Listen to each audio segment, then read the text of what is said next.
L'univers, ce monde dans lequel on vit, mais qui parfois a tendance à nous échapper. Des concepts qui nous dépassent, si abstraits qu'on en oublie notre français. On imagine souvent la science et les maths comme quelque chose de stable, logique et universel, sans s'imaginer le chaos qui règne notre monde. Un chaos parfois invisible, qui fait tomber les gens qui osent le confronter dans les méandres de la folie. Mais nous, on n'a pas peur. Allez, aventurons-nous dans le dark web de l'univers, bienvenue dans notre voyage aux limites de la réalité. Le nombre le plus mal compris des maths. Il vous pose probablement problème à vos cours de maths. On vous en a parlé comme étant grand, très grand même, mais je parie que vous n'imaginez pas à quel point il est absurde et déconnecté de toute réalité. L'infini, ce nombre dont on n'imagine pas l'ampleur des capacités. Pour vous illustrer ça, voici quelques problèmes qu'il pose. Prenez 1 et 2 par exemple, divisez-les tous les deux par un infini et vous obtenez 0. Jusque là tout va bien. Maintenant, annulez les dénominateurs et voilà, vous obtenez 1 égale 2. En fait, c'est parce que pour supprimer les dénominateurs, on fait l'infini sur l'infini et ça, c'est pas très légal. Et surtout, ça donne pas 1, mais forme indéterminée. Encore un calcul illogique, additionnez tous les nombres naturels, et c'est-à-dire les antipositifs, et vous voilà avec un résultat négatif. Par contre, ça c'est correct et démontrable, cette méthode a été inventée par Srinivasa Ramanujan en 1913 et est notamment connue sous le nom de sommation de Ramanujan. Mais bon, vous en avez probablement déjà entendu parler et ça ne vous impressionne probablement pas. Cherchons quelque chose de plus perturbant. Disons que vous demandiez à un programme de choisir un nombre entier quelconque. Vous en choisissez un à votre tour et vous demandez à ce programme de vous révéler son choix. Eh bien mathématiquement, il n'y a aucune chance pour que vous ayez tous les deux le même nombre. Or, ce qui est perturbant, c'est que quels que soient les nombres choisis par le programme, vous auriez techniquement pu choisir. Vous voyez le problème. Du même style, placer un point au hasard sur un repère orthonormé n'est mathématiquement pas possible. En effet, la probabilité pour que le point soit placé là où il le sera est de 0%. Autant dire que l'infini n'aime pas trop le hasard. En parlant de hasard, vous avez peut-être déjà entendu ça. Un singe immortel et frappant frénétiquement au hasard sur une machine à écrire sans jamais s'arrêter devrait inévitablement finir par produire une copie parfaitement exacte d'Hamlet de Shakespeare. Bon désolé Shakespeare, mais ça marche pas. En fait, le singe ne tape pas aléatoirement. Ses mouvements sont régis par des stimuli, des contraintes physiques et même son cerveau. On peut par exemple imaginer que le singe développe un langage en interprétant les symboles et on peut dire adieu à Roméo et Juliette. On aurait peut-être une version traduite en singe, me direz-vous, mais c'est pire que ça. Il pourrait écrire la même histoire avec un mot différent et le singe ne s'amuserait pas à tout réécrire. En fait, ces mythes sont dus à des mauvaises interprétations de phénomènes réels. En effet, ça marche quand même avec un système complètement aléatoire. Parmi eux, on retrouve notamment le nombre pi, le nombre d'or et notre programme de chiffres aléatoires. Transformez les nombres en lettres, faites un peu de gerrymandering et vous voilà avec votre meilleur game Fortnite en audio description.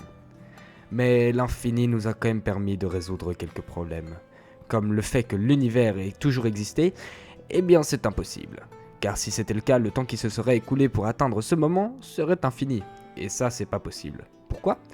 Parce que l'infini n'est pas réel et que se balader sur celui-ci, ça marche pas. Regardez, si on trace un axe avec 0% à gauche et 100% à droite et qu'on y montre la progression des nombres jusqu'à l'infini, prenez le volume de l'univers en millimètres cubes et vous êtes ici.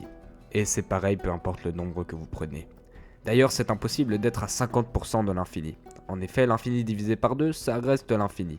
Donc en gros, on ne peut qu'être qu'à 0% ou 100% de l'infini. Or, le temps n'est pas un point mais un axe. Le compresser à l'échelle d'un point ferait disparaître le passé, présent et futur et rendrait la question de date de naissance de l'univers inutile. Cet astre qui défie les lois de la physique. Comment parler des limites de l'univers sans parler de ça ? Les trous noirs. Des gros gloutons qui aspirent tout sur leur passage sans aucune pitié. Bon, déjà, c'est quoi vraiment un trou noir ? Théorisés pour la première fois par Albert Einstein en 1915, ils sont aujourd'hui observés et analysés par des chercheurs du monde entier. Ils se forment lors de la mort d'une étoile, mais pas n'importe laquelle. 20 fois la masse du soleil minimum, ou elles finissent en étoile à neutrons ou en naine blanche. Bon bro is not on the team. Mais c'est quoi le problème avec les trous noirs ? Ils sont tellement denses qu'ils déchirent le tissu de l'espace-temps. Mais pourquoi est-ce que l'étoile ne le fait pas ? Pourtant, un trou noir à sa naissance n'est pas plus lourd que l'étoile d'origine. Oui, c'est vrai. Mais comme avec un vrai tissu, plus la surface de contact est grande, mieux le poids est réparti et le tissu ne se déchire donc pas. Or ce qui pèse lourd dans un trou noir, c'est pas ça, mais ça, la singularité, un point théorique infiniment petit, mais qui a toujours la masse de l'étoile d'origine. Bon bah là on peut dire au revoir à la nappe. Mais qu'est-ce qu'il y a vraiment au cœur d'un trou noir? Et qu'est-ce que ça fait d'aller dedans? Est-ce qu'on sortirait de l'espace-temps en passant à travers le tissu? Ben on sait pas, et on saura jamais. En effet, même si on pouvait théoriquement voir l'intérieur d'un trou noir en tombant dedans, on ne pourrait pas transmettre nos observations en FaceTime avec le vaisseau. Le signal étant aspiré par le trou noir, rien ne pourrait s'échapper, mais vous connaîtrez la vérité. Bon, on peut quand même se faire une vague idée, et c'est pas de tout repos. Vous serez brûlé vif par les radiations et le disque d'accrétion tourbillonnant à des vitesses exorbitantes autour du trou noir, et si vous y survivez, vous subirez les effets affectant le temps, l'espace, et enfin, après une longue descente vers les enfers, vous serez déchiré par la gravité inimaginable du trou noir, et vous vous joindrez à sa masse pour ne former plus qu'un et le rendre encore plus dévastateur. Ça, c'est très bien expliqué dans cette vidéo de ScienceClick, et je vous conseille très fortement d'aller la voir. Elle explique bien plus en détail ce qui se passerait si vous tombiez dans un trou noir, mais j'ai dû ici résumer pour éviter d'y passer des heures. Enfin, pour conclure cette partie sur les trous noirs, je me devais de vous parler d'autres astres dont vous n'avez probablement jamais entendu parler.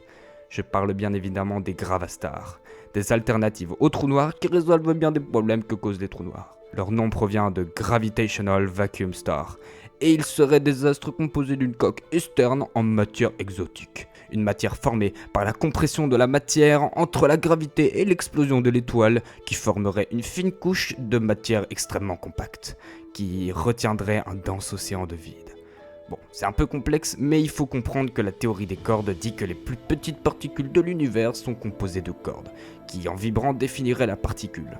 Sauf que ces cordes, elles reposeraient dans un vide mystérieux comme un océan de vagues qui se jettent sur la plage. Eh bien, c'est de cet océan que seraient composés les gravastars. Je ne vais pas plus entrer dans les détails ici car ils sont purement théoriques et que si ils remplaçaient vraiment les trous noirs, cela impliquerait que la théorie de la relativité d'Einstein soit fausse, alors qu'elle est très stable. Autant dire qu'il faudrait un gros retournement de situation pour qu'il s'avère réel. Quand on détruit les fondements de l'univers. On en parle souvent comme étant la limite de l'univers et la base même de notre perception du monde. La lumière n'est pas ce que vous croyez. Vous n'êtes pas sans savoir que la lumière est la chose la plus rapide de l'univers, un corps dépourvu de toute masse, possédant des comportements inconcevables. Mais elle pose souvent bien plus de problèmes que l'on ne le croit. La communication avec des aliens d'autres galaxies, la colonisation de la Voie lactée et au-delà, elle nous empêche de réaliser ses rêves. Et ça, les scientifiques l'ont bien compris. En tout cas, ne vous attendez pas à prendre un jour le café avec un bonhomme tout vert avec un gros crâne de votre vivant. En effet, même la sonde solaire Parker, l'objet le plus rapide jamais construit, qui va à 690 000 km/h, plus de 17 fois plus rapide que les fusées qui servent à envoyer des hommes sur la Lune, mettrait plus de 6600 ans à atteindre la planète la plus proche de la Terre hors système solaire. C'est 115 000 ans pour les vaisseaux habités de la NASA. J'espère que vous aimez bien le Soleil, parce que vous n'êtes pas prêts d'en voir un autre. Bon, on a bien compris qu'on est bridé, mais y a pas moyen d'aller un peu plus vite quand même? Eh bah pas vraiment, enfin si, mais votre vaisseau serait direct explosé par un grain de poussière qui à des vitesses très élevées agirait comme des bombes nucléaires. Mais bon, nous on est juste là pour casser la physique, donc on va dire que c'est ok d'aller plus vite. Et quand je dis plus vite, on va aller à la vitesse de la lumière. On vous a toujours dit que la vitesse n'avait pas d'effet sur votre corps? Eh ben on vous a menti. Si c'est vrai pour le physique, en effet vous pouvez taper un sprint dans les couloirs du train, vous n'allez pas être propulsé en arrière, ça ne l'est pas pour les autres aspects. Alors déjà, on oublie le snap par la vitre du cockpit, votre vision ressemblerait à peu près à ça. La raison, effet Doppler relativiste, accumulation des photons dans les yeux, champ de vision augmenté, vous allez passer un sale quart d'heure. Mais bon, je vous ai un peu menti, ça n'existe pas à la vitesse de la lumière. En fait, là on est un peu plus lent que la lumière, parce que si on allait à sa vitesse, on aurait des effets encore un peu plus bizarres. Premièrement, à cause du phénomène de contraction des longueurs de Lorentz, 1000 km à parcourir se transformerait en seulement 14 km. Voilà un point positif. Et c'est pas fini, rien ne peut aller plus vite que la lumière et ça va nous arranger pour un certain point.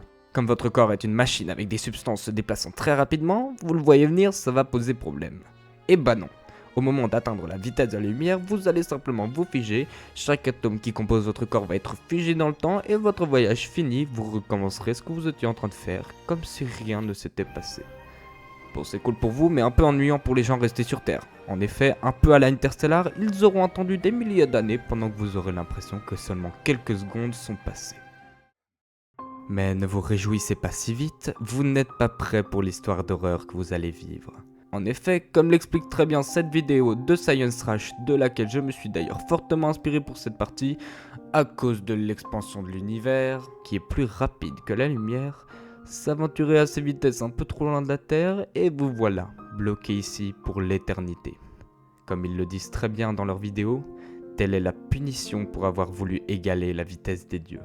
Une prison sidérale, éternelle, un long rêve noir.